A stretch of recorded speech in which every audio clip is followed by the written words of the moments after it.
conceito. Então vamos lá, galera. Aqui na saída temos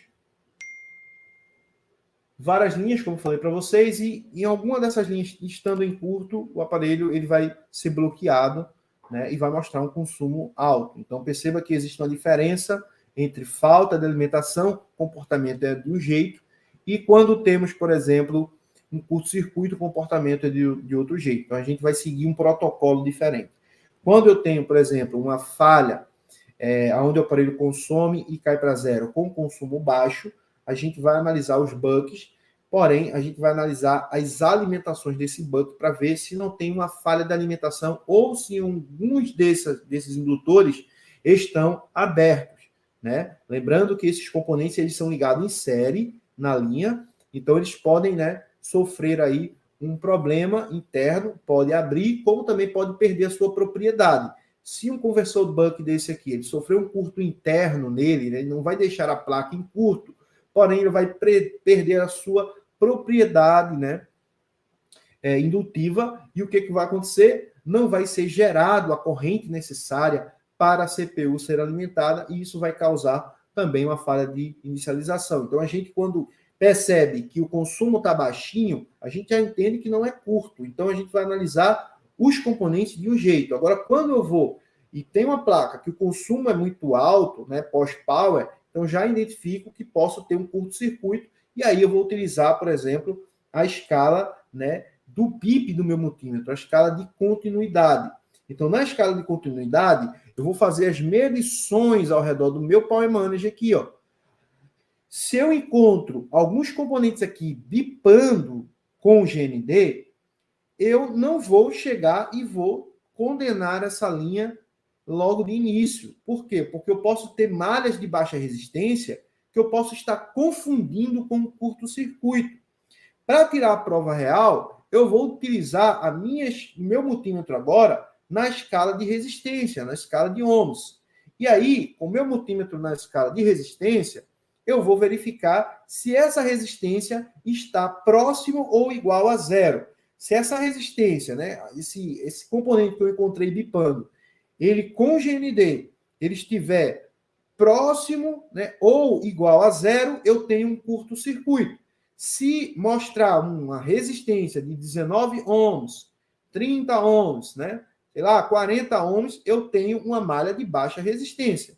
E para confirmar mais ainda se é malha de baixa resistência ou não, eu verifico a tensão dessa malha. Se for uma tensão abaixo de 1.2 volts, né, de 1.2 volts abaixo, então isso concretiza mais ainda que eu estou diante de uma malha de baixa resistência. E se for um conversor buck, tiver uma resistência aí de 40 ohms, né, 30 ohms, aí é que eu identifico como sendo uma baixa resistência mesmo. Beleza, galera? Então, tomem cuidado aí em relação a isso, porque vocês podem estar analisando, né, algo aí e confundindo uma coisa com a outra, né? Então, tenha muito cuidado em relação a isso. Ele diz o seguinte: o aparelho liga, mostra logo e 60 mAh zera e reinicia. Então, o que deve ser analisado aí? Deve ser analisado o pulso de boot desse aparelho. Como eu falei para você, ele chega a ser 600 mAh e zera. Ou seja,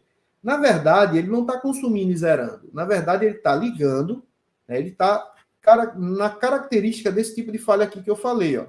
Ele não está, essa falha aí que o nosso amigo citou aí, ele não está relacionado a consome e cai a zero.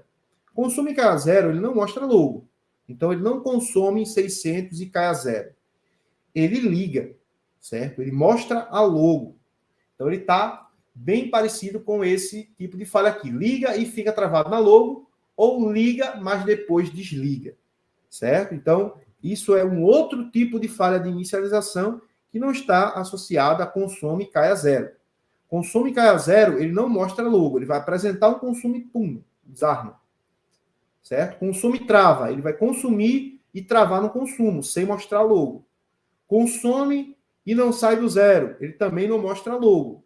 Agora, ligou e ficou travado na logo, aí tudo bem. Ligou, mas depois se desligou, ou sendo na logo, ou chegando na tela do menu, aí é um outro tipo de comportamento.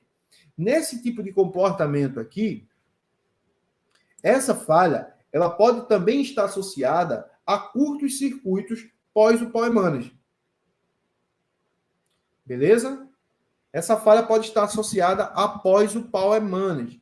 Pode ser um curto-circuito após o Power Management. Então, o que é que eu recomendo? Antes de fazer uma análise no Power Management, você tem um aparelho que ele liga, mostra logo, zera, depois ele reinicia.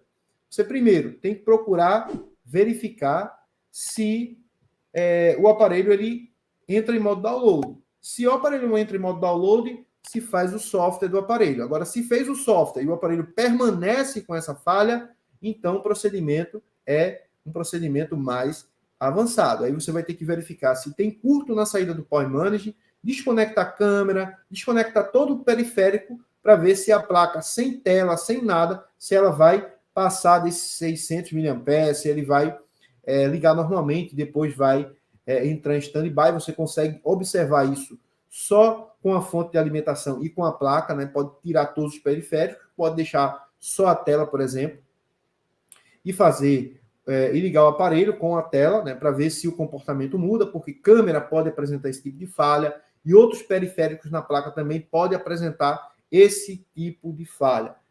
No caso aí, passar software, não resolvendo no software, passar, né, verificar aí se tem curto, né, ao redor do Power Management, e antes disso, desconectar tudo na placa e tentar ligar a placa sem nada conectado, porque isso pode estar associado, né, a um problema de periférico também.